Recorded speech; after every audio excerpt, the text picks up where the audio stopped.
Inclinemos nuestros rostros para orar. Padre y Dios nuestro, gracias por el fantástico privilegio de venir a tu casa para cantar alabanzas a tu nombre, de hablar contigo, para hablar contigo en oración y para escuchar tu voz hablándonos a través de tu palabra. Pedimos, Padre, la iluminación de tu Santo Espíritu. Ayúdanos a aprender las lecciones que son de beneficio para nuestra vida espiritual. Quédate sobre este sitio a través del ministerio de tu Santo Espíritu y tus ángeles al nosotros abrir tu palabra. Lo pedimos en el precioso nombre de tu precioso Hijo, el Señor Jesús. Amén. En las noticias, en las últimas semanas, ha habido un documento muy interesante. Es un documento muy antiguo. De hecho, los académicos creen que fue escrito probablemente cerca del año 180 de la era cristiana. Fue descubierto en 1971 en Nag Hammadi, en el desierto egipcio. Sabemos que aunque este manuscrito probablemente está datado al 280, en realidad ya existía para el año 180, como ya mencioné. Y la razón de eso es que uno de los padres tempranos de la iglesia, Irineo, quien vivió alrededor del año 180 después de Cristo, habla de este evangelio que ha sido descubierto. El nombre del evangelio es el Evangelio de Judas. Irineo básicamente dice esto: Judas estaba familiarizado con la verdad de una manera que los demás no. Eso es lo que Irineo dice acerca de este evangelio. Y había producido una obra falsificada con este propósito, la cual titularon el Evangelio de Tomás. Es decir, Irineo dice que por el año 180 había un evangelio, el Evangelio de Judas, que ya existía. Era un evangelio gnóstico, en el que aquellos que lo escribieron enseñaban que Judas fue el discípulo más cercano y que estaba más familiarizado con la verdad de Jesús que cualquier otro discípulo. Es interesante notar el contenido de este evangelio. En realidad, rehabilita al Judas de los evangelios bíblicos. De hecho, nos dice que Judas era el discípulo fiel del Señor y que por tanto el Señor compartió los misterios más profundos del reino con él. Ahora, no hay duda de que este evangelio es gnóstico. Fue escrito por gnósticos. Y necesito compartir un poco con ustedes en cuanto a lo que los gnósticos creen. Ellos creen que el Dios del Antiguo Testamento, el Creador, era en realidad un semidios maligno. Y la razón por la que era maligno es porque creó el mundo material. Y de acuerdo a los gnósticos, la materia es maligna. Ellos enseñaron que dentro del cuerpo material se encuentra lo que se llaman noxis, palabra que en griego quiere decir conocimiento. Ellos creen que el conocimiento fue encarcelado dentro de un cuerpo material de carne y que el epítome del deseo de todo ser humano debería ser la liberación de la gnosis o la liberación de ese conocimiento especial o sabiduría que estaba contenida dentro del cuerpo material malvado. Es decir, la máxima meta espiritual en la vida era liberar la gnosis o la gnoxis, lo cual muchos cristianos llaman alma hoy día, del cuerpo material para que el individuo pudiera entrar a la esfera más completa y llena del conocimiento. Aquí es donde entra el evangelio de Judas. Verán, este evangelio dice que Judas era el apóstol más cercano al Señor Jesús. Enseña que Jesús tenía un cuerpo y pues por supuesto, de acuerdo a su posición, el cuerpo es maligno ya que está hecho de materia. De modo que Jesús, más que nada, quería liberar la gnosis de dentro de él, pero como tenía ese cuerpo estorboso hecho de materia, le susurró a los oídos de Judas y le dijo: Judas, necesito una manera de ser liberado de este cuerpo estorboso. ¿Me puedes entregar a las autoridades para que me maten y la gnosis pueda ser liberada de este cuerpo físico? Ahora pregunto, ¿esto suena como los evangelios bíblicos? Esto es totalmente opuesto y diferente de lo que los evangelios bíblicos enseñan acerca del Señor Jesucristo. Siendo así, me parece impresionante que los cristianos de hoy lean el Código Da Vinci o vean la película La Pasión de Cristo y lean el Evangelio de Judas y digan: bien, puede que haya algo de información de la cual no sabíamos. Tal vez es posible la Biblia no sea exactamente exacta en su descripción. Es impresionante cómo los cristianos aceptan fuentes extrabíblicas como confiables y cuestionan la autoridad de las Sagradas Escrituras. La pregunta esta mañana entonces es: ¿quién fue Judas Iscariotes realmente? Estamos en medio de una serie llamada Grandes Apostasías de la Biblia y hoy vamos a estudiar acerca de la apostasía de Judas. Vamos a estudiar lo que la Biblia tiene que decir acerca de esta enigmática figura, Judas Iscariote. Ahora, en realidad en una charla anterior estudiamos que el diablo tuvo 4 problemas básicos. El primero es que era sabio y ustedes dirán: eso realmente no era un problema. El ser sabio no era un problema. Pues sí lo es cuando uno deja cuando uno se deja ganar por esa sabiduría, es decir, cuando esa sabiduría se corrompe. Entonces, lo que voy a mencionar ahora tiene que ver con la corrupción de esas cualidades. En las Escrituras se nos dice que Lucifer era sabio, era rico, tenía una posición de poder, era poderoso y pues por supuesto estudiamos que era muy hermoso. Ninguna de estas 4 cosas es negativa en sí misma. Ninguna es intrínsecamente malvada. Pero sí pueden corromperse cuando estas características se enfocan y se centran en el yo.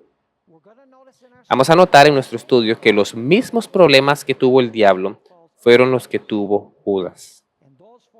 Y esas 4 cosas, de nuevo: inteligencia y sabiduría, riquezas, poder y belleza física, atracción física.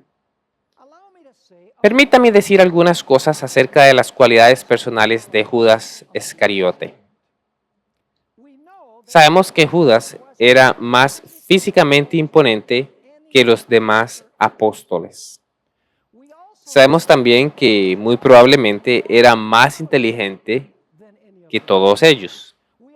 También sabemos que estaba más sediento de poder que cualquier otro discípulo.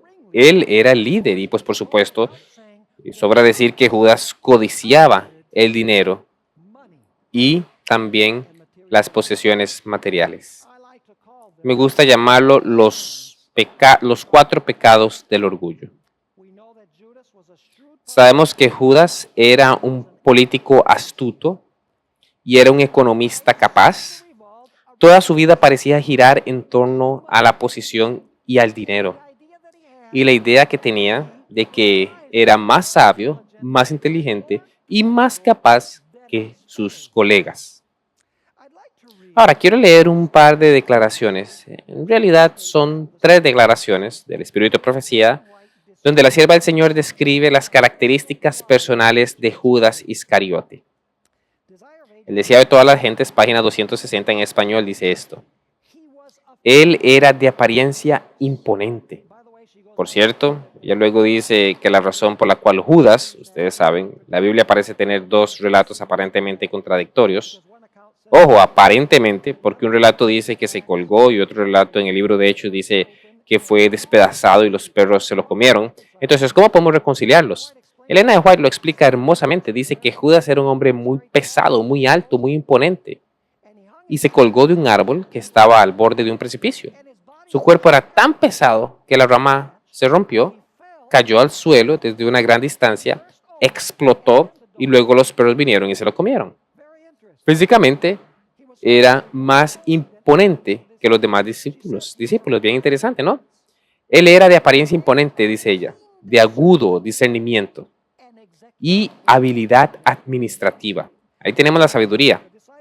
Y lo recomendaron, los discípulos, a Jesús como hombre que le ayudaría mucho en su obra. Les causó pues sorpresa que Jesús le recibiese tan fríamente. En otra declaración que encontramos en el comentario bíblico en inglés, tomo 5, páginas 1101 y 1102, encontramos esta descripción. Dice, pero Judas era un especulador. Le hubiera ido muy bien en Wall Street entonces. Él pensó que podía manejar las finanzas de la iglesia y obtener ganancia mediante su agudeza en los negocios. Su corazón estaba dividido. Amaba la adulación del mundo. Se rehusó a dejar el mundo por Cristo. Nunca comprometió sus intereses eternos a Cristo. Tenía una religión superficial y por lo tanto tuvo especulaciones sobre su amo y lo entregó a los sacerdotes. Estando plenamente convencido de que el Señor no permitiría su propia captura, Judas era un fraude religioso. Tenía un alto estándar para los demás, pero él mismo había fracasado rotundamente en alcanzar el estándar bíblico. No llevó la religión de Cristo a su vida. Alta habilidad de negocios, inteligente, astuto, bien agudo, de acuerdo a esta descripción, muy enamorado del dinero y muy imponente en su figura. En el Deseo de todas las gentes, página 664 en español, encontramos la descripción de donde estaba su problema. Judas era tenido en alta estima por los discípulos y ejercía gran influencia sobre ellos. Ahora, quiero que noten que subrayé ciertas palabras aquí. Tenía alta opinión de sus propias cualidades. ¿Es eso cierto del enemigo, de Lucifer? Oh, sí. Y consideraba a sus hermanos muy inferiores a él en juicio y capacidad. Ellos no veían sus oportunidades, pensaban él, ni aprovechaban las circunstancias. La iglesia no prosperaría nunca con hombres tan cortos de vista como directores, es decir, los discípulos. Así pasaba Judas revista a todos los discípulos. Y aquí estoy sintetizando porque Elena de White incluso menciona a algunos discípulos por nombre y lo que Judas pensaba de ellos. Así pasaba Judas revista a todos los discípulos y se lisonjeaba porque, de no tener él su capacidad para manejar las cosas, la iglesia se vería con frecuencia en perplejidad y embarazo. Judas se consideraba como el único capaz, aquel a quien no podía aventajársele en los negocios. En su propia estima, reportaba honra a la causa y como tal se representaba siempre. ¿Ven cuál era el problema? Tenía una alta opinión de sí mismo, de su sabiduría y de su inteligencia y de su estatura y de su posición. Pero él se sentía atraído por el Señor. De hecho, sabían que, probablemente muchos de ustedes lo sepan, ¿sabían que él fue quien ofreció sus servicios al Señor Jesús? Noten Mateo capítulo 8, versículos 19 al 21. Muchos no ven aquí a Judas, pero dice allí, y vino un escriba, en Mateo 8, 19 al 21, dice, y vino un escriba y le dijo, Maestro, te seguiré a donde quiera que vayas.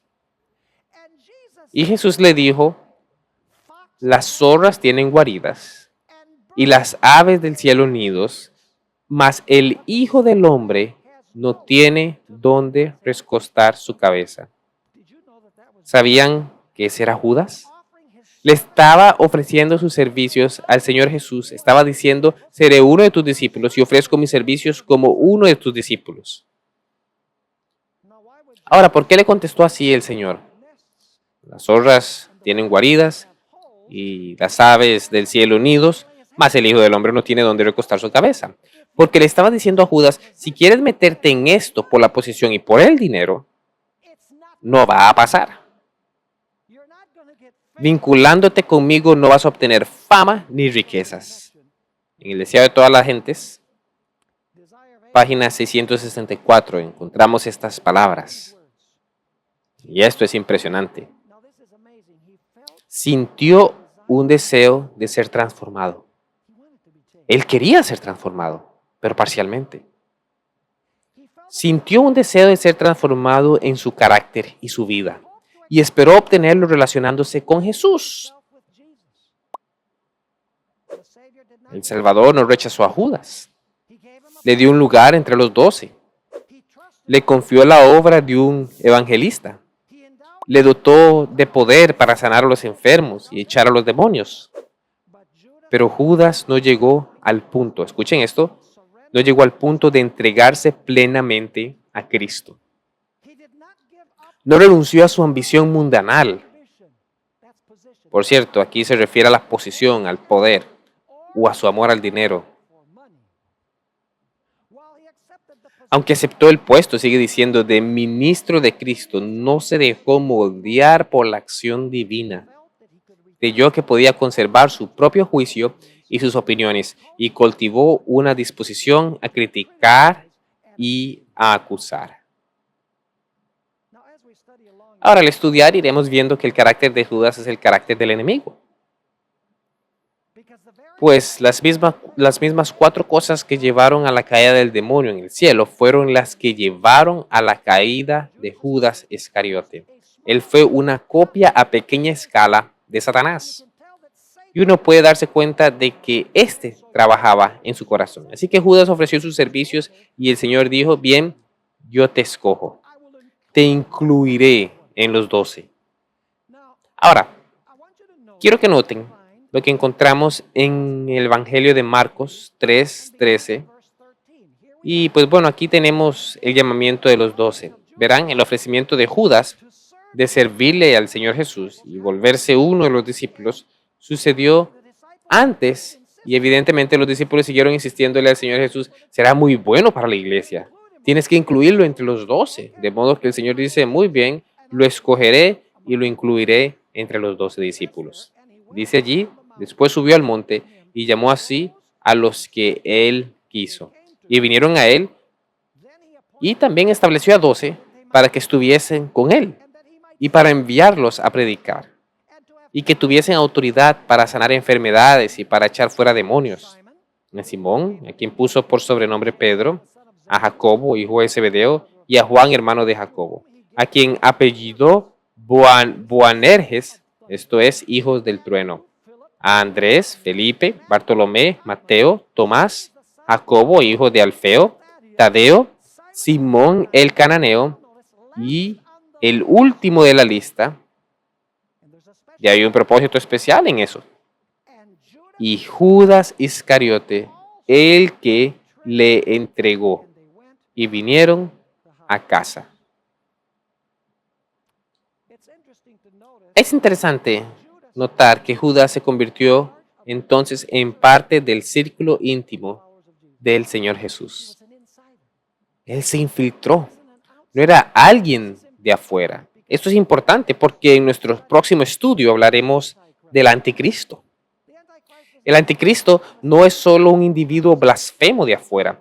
Es un infiltrado que va a tener las características del enemigo y particularmente de Judas. Elena de White dice, hablando de Judas y de su influencia en el círculo íntimo, que Judas manifestó un antagonismo continuo, secreto y sutil contra Cristo. La educación, página 83.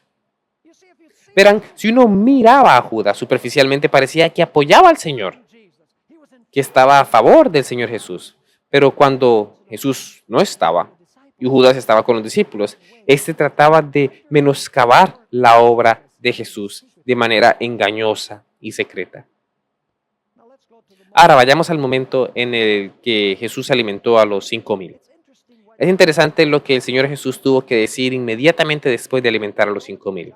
Vayan conmigo a Juan 6, versículo 64, y vamos a después leer el versículo 70. Juan 6, 64 al 70. Dice, pero hay algunos de vosotros que no creen, porque Jesús sabía desde el principio quiénes eran los que no creían y quién le había de entregar. Y ahora vamos y saltemos al versículo 70. El Señor les responde, Jesús les respondió, ¿no os he escogido yo a vosotros los 12 y uno de vosotros es diabolos? Uno de vosotros es un diablo, en otras palabras. Jesús sabía lo que había en el corazón de Judas desde el comienzo. Pues por supuesto que sí. Hablaba de Judas Iscariote, hijo de Simón, porque este era el que le iba a entregar y era uno de los 12. Eso es lo que dice la Biblia. Ahora, es interesante notar el contexto anterior a esto. El Señor había alimentado a 5,000 y la gente estaba impresionada. Dijeron, wow, este sujeto debe ser el Mesías. Nadie puede alimentar a 5,000 personas con 5 hogazas de pan y 2 pescados. Es imposible. De modo que en realidad Judas fue entre la gente, entre la multitud y dijo, ¿no sería genial que este hombre pudiera ser el rey de Israel? Solo piensa en lo que podría hacerle a los romanos. Los ejércitos no tendrían ni siquiera que llevar provisiones. Podría decir, abracadabra, y aquí suficiente comida para alimentar a todos. ¿Saben? Como resultado, de acuerdo a Juan 6:15, la gente intentó tomar al Señor y hacerlo rey por la fuerza. ¿Sabían que Judas estaba detrás de esa conspiración?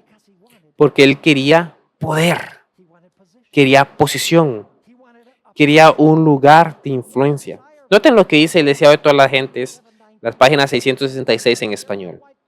Aquí Elena de White enseñó el contexto. Ella sabía que era Judas quien había incitado a la gente a poner al Señor como rey. Por eso el Señor al final dice, uno de vosotros es diablo, uno de vosotros es el diablo o es un diablo.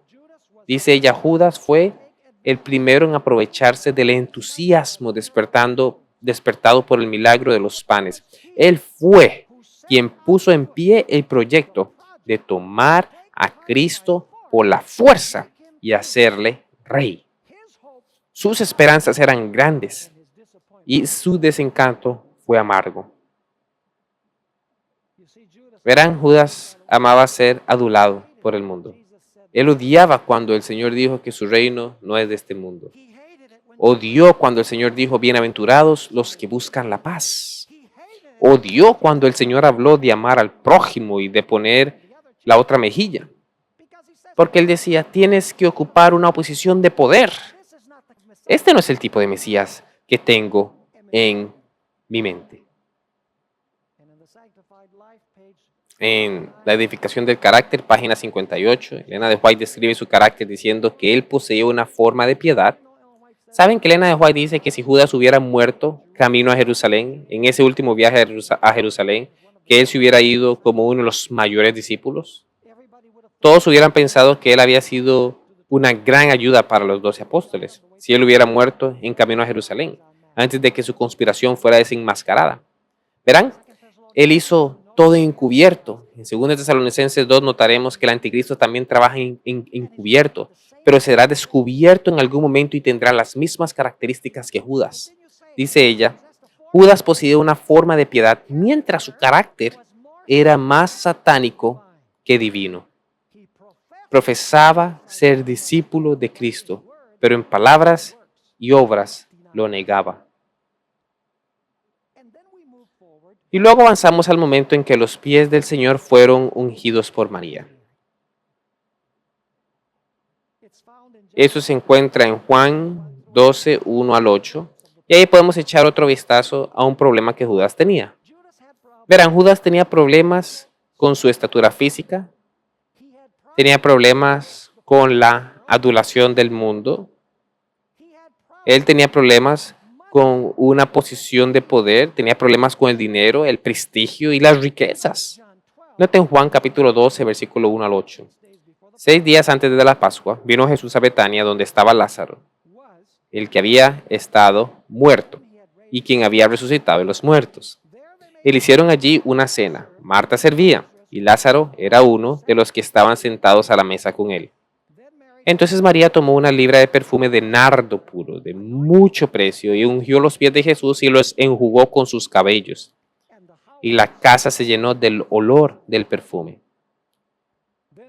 Y dijo uno de sus discípulos, Judas Iscariote, hijo de Simón, el que le había de entregar, ¿por qué no fue este perfume vendido por 300 denarios y dado a los pobres? Ahora, Juan, el escritor del Evangelio, da algo de introspectiva. Noten el versículo 6. Pero dijo esto, no porque se cuidara de los pobres, sino porque era ladrón. Y teniendo la bolsa, sustraía de lo que se echaba en ella. Es decir, usaba el dinero para su propio beneficio personal.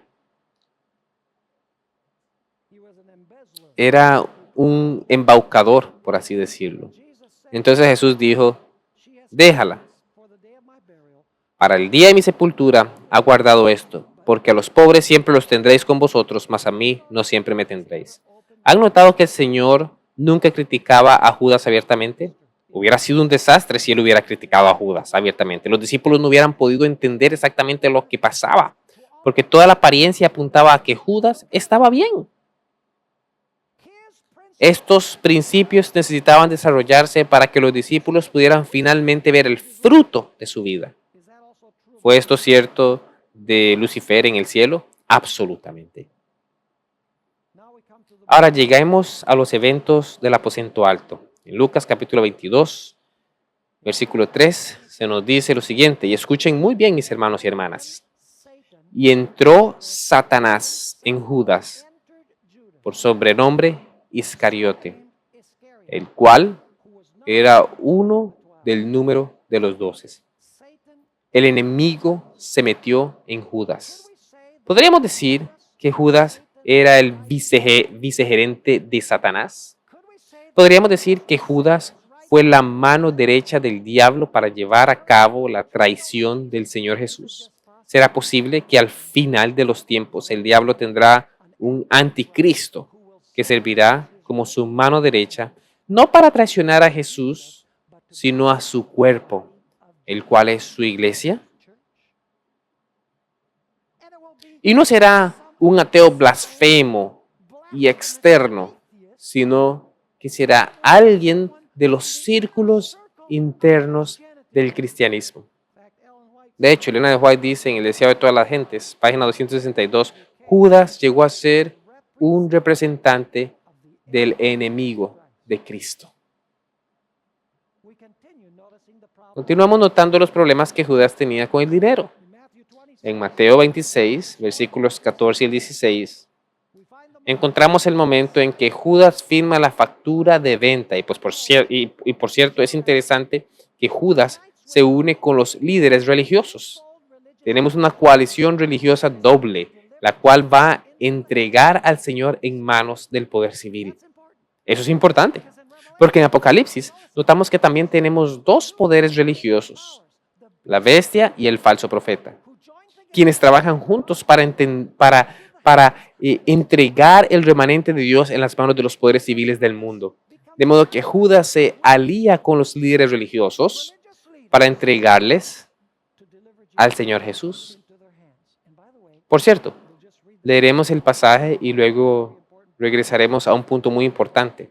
Dice, entonces uno de los 12, que se llamaba Judas Iscariote, fue a los principales sacerdotes y les dijo, ¿qué me queréis dar si yo os los entregare? Y ellos le asignaron 30 piezas de plata, y desde entonces buscaba oportunidad para entregarle. Escuchen, amigos, en la mente de Judas, eso solo fue el adelanto por traicionar a Jesús. ¿Saben cuál era el verdadero plan de Judas? Él dijo, voy a traicionarlo ahora. Y que me den mi adelanto de 30 piezas de plata y luego él va a liberarse. Y cuando se libere, va a tomar el trono. Y cuando tome el trono, me va a ser su vicerregente. Y entonces habrá mucho, mucho más que esto. Ustedes dirán, ¿cómo sabes eso? Bien, es muy simple. Cuando él vio que su plan salió mal y que Jesús iba a ir a la cruz y que iba a morir, ¿qué hizo? Se suicidó. Su plan no era que mataran al Señor Jesús, su plan era que se liberara y se volviera rey y lo convirtieran a él en su vicerregente. Noten de nuevo que el poder y el dinero estaban involucrados. Y luego vamos a la última cena. Vamos por la vida de Judas de una manera cronológica. Mateo 26, versículos 20 al 25. El Señor está sentado a la mesa con los discípulos en el aposento alto. Dice allí, cuando llegó la noche, se sentó a la mesa con los 12. Y mientras comían, dijo, de cierto os digo que uno de vosotros me va a entregar. Y entristecidos en gran manera, comenzó cada uno de ellos a decirle, ¿soy yo, Señor? Entonces él respondió y dijo, el que mete la mano conmigo en el plato, ese me va a entregar. A la verdad, el Hijo del Hombre va, según está escrito de él, mas ay de aquel hombre por quien el Hijo del Hombre es entregado. Bueno le fuera a ese hombre no haber nacido. Ahora noten la hipocresía de Judas. Y él aún trata de esconder su identidad a los discípulos. El versículo 25 dice, después Judas, el que le entregaba, dijo, ¿soy yo, maestro? Le dijo a él, tú lo has dicho. En Juan 13, versículo 2, encontramos que fue el diablo quien puso este plan en el corazón de Judas. Dice, y cuando cenaban, como el diablo ya había puesto en el corazón de Judas Iscariote, hijo de Simón, que le entregase. Y luego de que hubieran tenido la cena, Jesús se ciñe con una toalla y toma agua y toma la toalla y ahora él va a lavar los pies de los discípulos. Noten lo que encontramos aquí en Juan capítulo 13, versículo 2 al 6. Juan 13, 12 al 6. Y cuando cenaban, como el diablo ya había puesto en el corazón de Judas Iscariote, hijo de Simón, que le entregase, sabiendo Jesús que el Padre le había dado todas las cosas en sus manos y que había salido de Dios y que iba hacia Dios, se levantó de la cena y se quitó su manto y tomando una toalla, se la ciñó. Luego puso agua en un lebrillo y comenzó a lavar los pies de los discípulos y a enjuagarlos con la toalla con la que estaba ceñido. ¿Cuáles pies fueron los primeros que el Señor lavó? Él lavó los de Judas, de acuerdo al deseado de todas las gentes.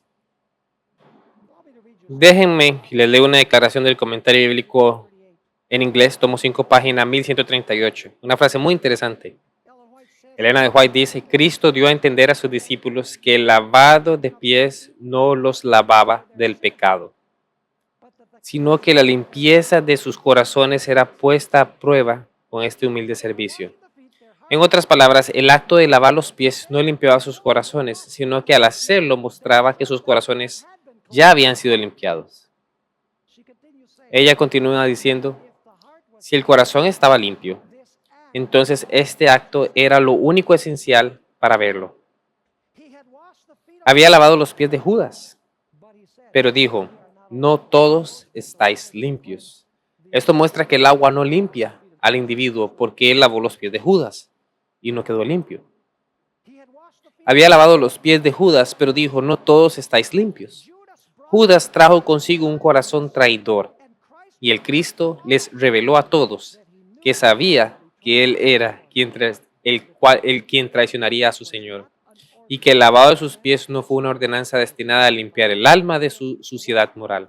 Es decir, el lavado de los pies era una señal de que el corazón estaba limpio. El lavado de los pies no era para limpiar el corazón, sino para mostrar que el corazón ya estaba limpio. Y Judas, de acuerdo a esto, había ido con un corazón traidor.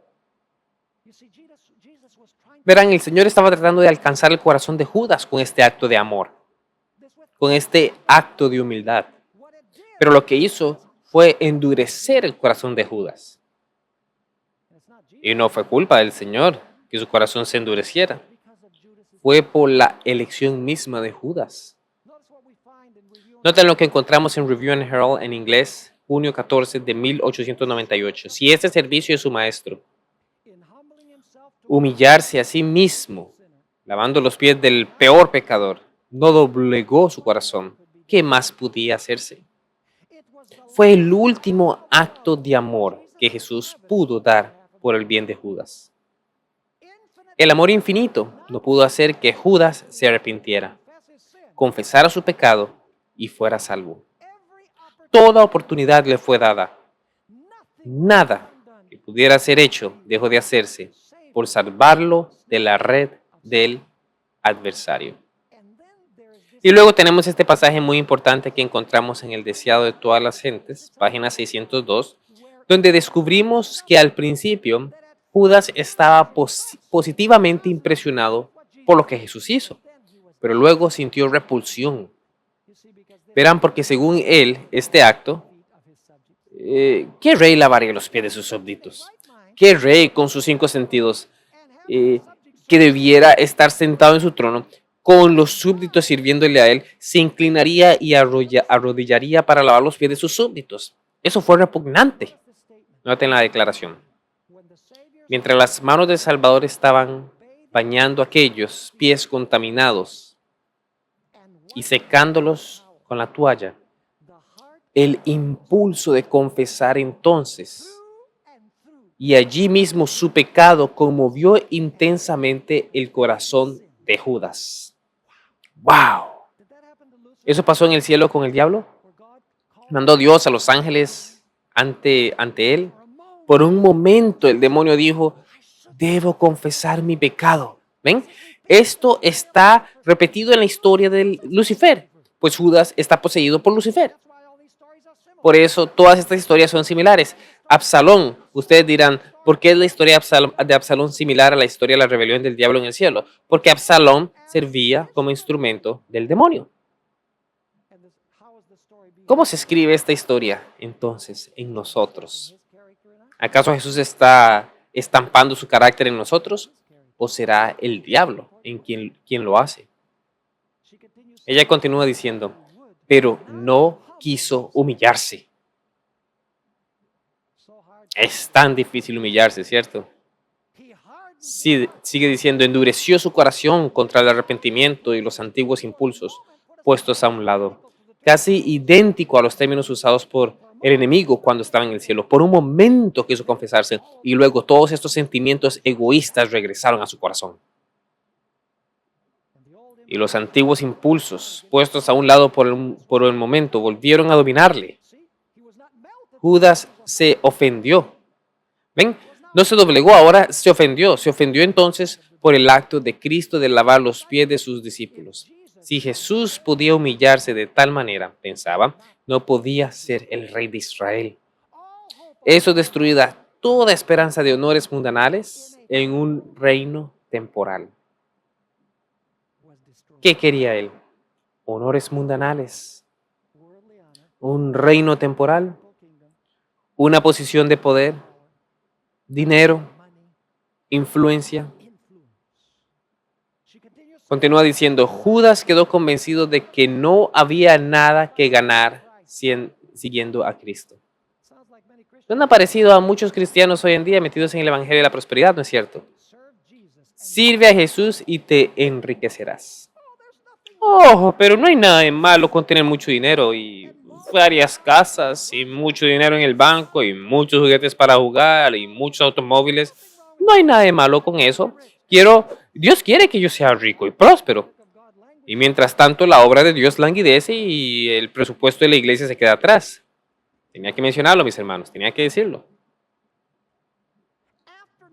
Noten esto, después de verle degradarse a sí mismo, después de que Judas vio al Señor degradarse a sí mismo, al menos en su mente, como pensaba él, se confirmó en su propósito de negarle y de confesarse engañado. Noten esto, fue poseído por un demonio. Elena White lo llama el demonio del egoísmo. Y resolvió completar la obra que había convenido hacer, entregar a su Señor. Y luego tenemos los eventos finales en el aposento alto. Noten Juan capítulo 13, versículo 26 al 30. Todos preguntaban, no soy yo, ¿verdad? A quien yo diere el pan mojado, dijo Jesús, aquel es. Y mojando el pan, lo dio a Judas Iscariote, hijo de Simón. Quisiera tener tiempo de hablar del nombre Iscariote. Muy interesante. Noten esto. Y después del bocado, Satanás entró en él. Cuando dijo, no seré yo, ¿verdad? Satanás entró en él en ese momento. Es decir, se convirtió en el vicerregente del enemigo, el instrumento de Satanás. Fue poseído por el diablo. Entonces Jesús le dijo, lo que vas a hacer, hazlo más pronto. Y vean esto, pero ninguno de los que estaba en la mesa entendió por qué le dijo esto. Los discípulos estaban engañados incluso hasta el momento en que Judas se levantó y se fue de la mesa. ¿Cuántos cristianos van a estar engañados hasta el mismo fin por el anticristo? La mayoría. Ellos pensaron que Jesús en realidad había mandado a Judas a hacer un mandado. Sigue diciendo el versículo 29. Porque algunos pensaban, puesto que Judas tenía la bolsa, que Jesús le decía, compra lo que necesitamos para la fiesta, o que diese algo a los pobres. Cuando él pues hubo tomado el bocado, luego salió y era ya de noche. Permítanme leerles el comentario del Espíritu Profecía sobre ese era ya de noche. Decía de todas las gentes, página 611 en español. La sierva del Señor dice, era verdaderamente noche para el traidor, cuando apartándose de Cristo penetró en las tinieblas de afuera, hasta que hubo dado este paso, esto es cuando salió del aposento alto, Judas no había traspasado la posibilidad de arrepentirse. Pero cuando abandonó la presencia de su Señor y de sus codiscípulos, había hecho la decisión final. Había cruzado el límite. En otras palabras, había cometido el pecado imperdonable. Orgullo por su estatura física, su inteligencia y habilidad. El orgullo por el deseo de posición, poder y riquezas lo dominó y se convirtió en la fuerza impulsadora de su vida. Interesantemente, en Juan capítulo 17, versículo 12, se le da un nombre único a Judas. Noten Juan capítulo 17, versículo 12. Juan 17, versículo 12. Y vamos a regresar a esto, porque vamos a hablar de otro hijo de perdición. El hijo de perdición del tiempo del fin. Aquí Jesús dice, cuando estaba con ellos en el mundo, yo los guardaba en tu nombre. El Señor está orando aquí con su Padre. A los que me diste, sigue diciendo, yo los guardé y ninguno de ellos se perdió, sino el hijo de perdición. Para que la Escritura se cumpliese. ¿Qué nombre aquí entonces se le da a Judas? El hijo de perdición. Por cierto, ¿Judas sabía dónde encontrar a Jesús en el jardín del Getsemaní? Sí. De hecho, Judas fue el que dirigió a la guardia del sumo sacerdote a Jesús en el jardín. Entonces, ¿es este un infiltrado que traiciona a su Señor? Sí. No es un extraño ateo y blasfemo el que traiciona a Jesús. Es alguien que pertenece al círculo íntimo. El Señor está siendo traicionado desde adentro. ¿Cómo traicionó Judas a Jesús? incluso en la manera en que lo traicionó, está profesando lealtad a Cristo. Noten Mateo capítulo 26, versículo 47. Mientras todavía hablaba el Señor, vino Judas, uno de los 12, y con él mucha gente con espadas y palos, de parte de los principales sacerdotes y de los ancianos del pueblo.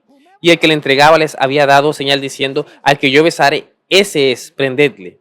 Y enseguida se acercó a Jesús y dijo: salve, maestro. Y le besó.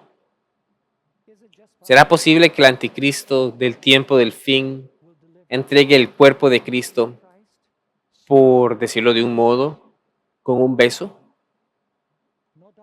Sin duda alguna, eso fue para todos. Amigos, esta historia se va a repetir. Y lo más triste es que todo el que tenga el mismo espíritu de Judas va a terminar en ese campamento. En el campamento del anticristo.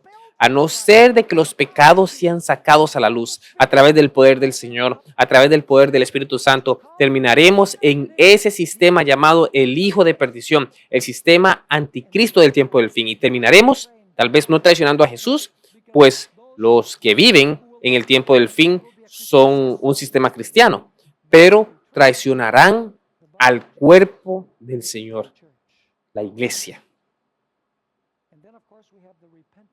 Y luego, pues, por supuesto, tenemos el arrepentimiento de Judas, lágrimas de cocodrilo.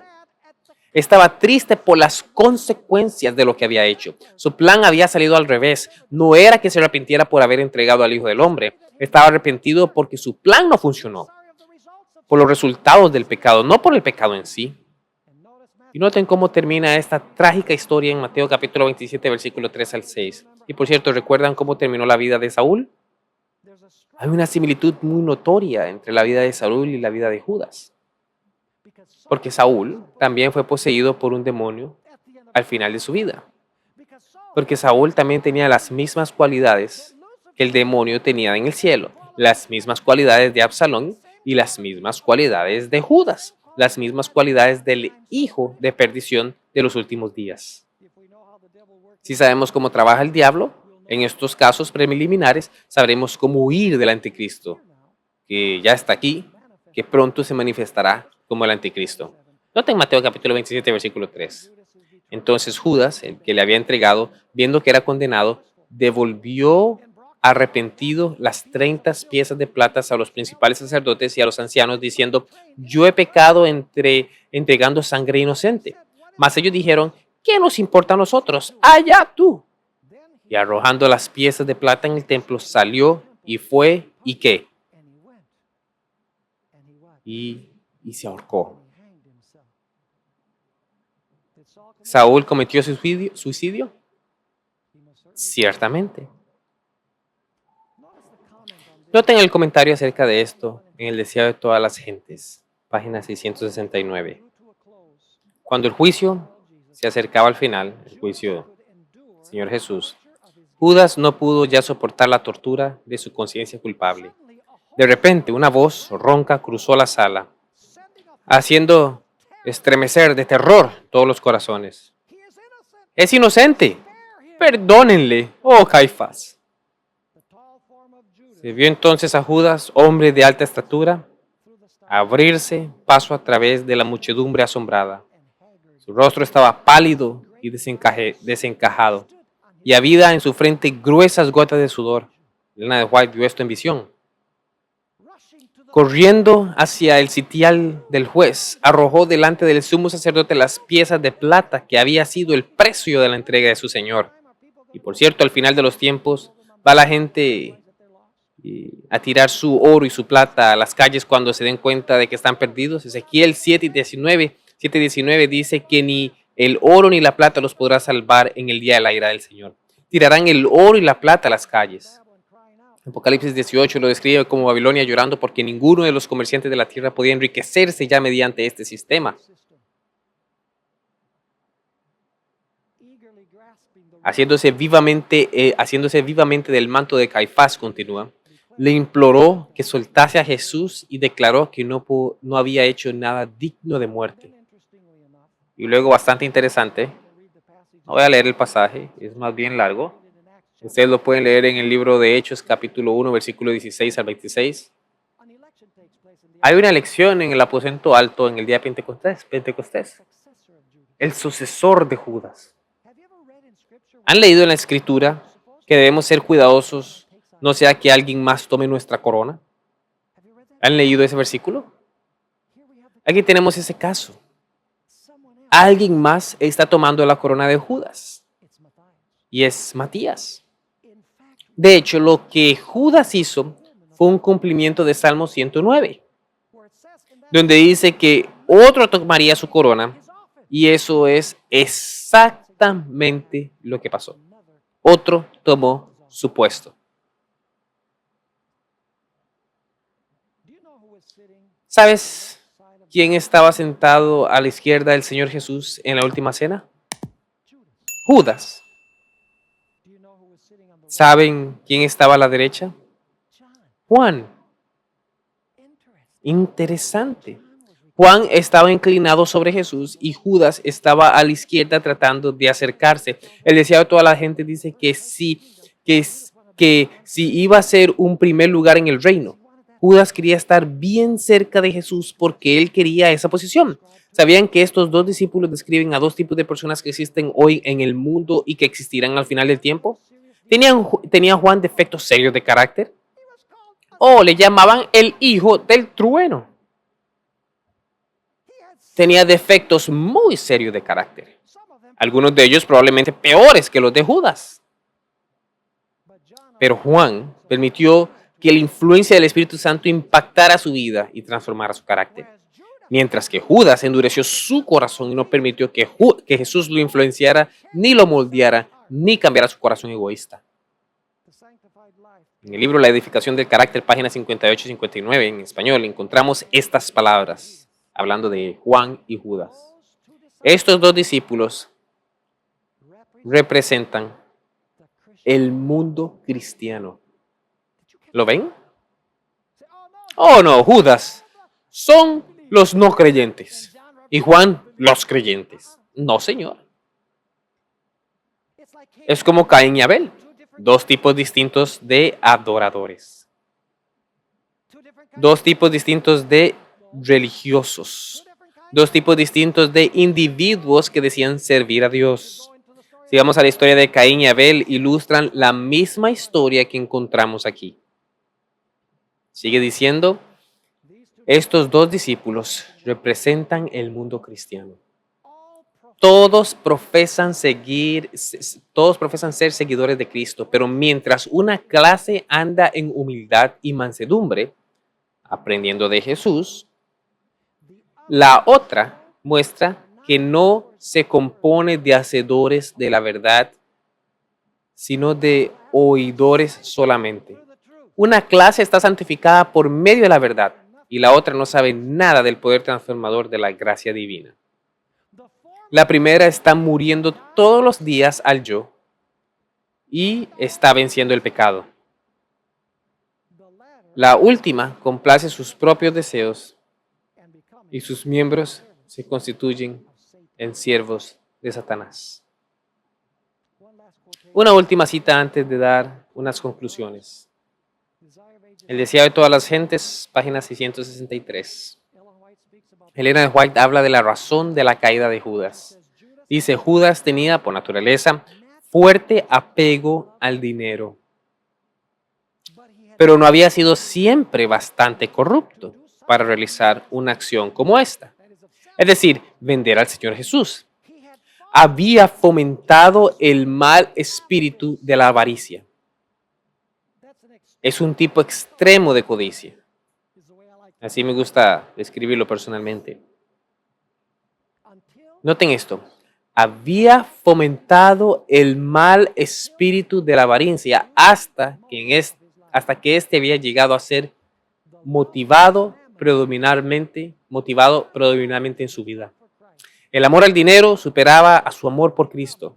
Al llegar a ser esclavo de un vicio, se entregó a Satanás para ser arrastrado a cualquier bajeza de pecado. ¿Notaron eso? Tremendo. Ahora, ¿cómo manejamos la belleza? Y me refiero a la atracción física. ¿Alguna idea del problema con las joyas? Algo que hace que todos se enojen, ¿verdad? Cuando hablamos de las joyas. Cuando se mencionan las joyas y los adornos, la gente se enfurece. Bien, ¿para qué las usas? Para glorificar al Señor Jesucristo, ¿cierto? ¿Podría eso ser un tropiezo? ¿La apariencia física un problema moral? Otros están sedientos de posición y poder, especialmente cuando se hacen las juntas de nombramientos en la iglesia. Otros están enamorados del dinero, mientras que la obra de Dios languidece en necesidad. Otros están orgullosos de sus logros intelectuales, de su inteligencia y de sus títulos, de las cantidades de doctorados que podrían tener. No hay nadie mayor en el reino de Dios que aquellos que toman estos bienes y los ponen en el altar de sacrificio, donde son dedicados al servicio de Dios en vez de ser dedicados al servicio del yo. Mi oración es que Dios nos dé de ese espíritu.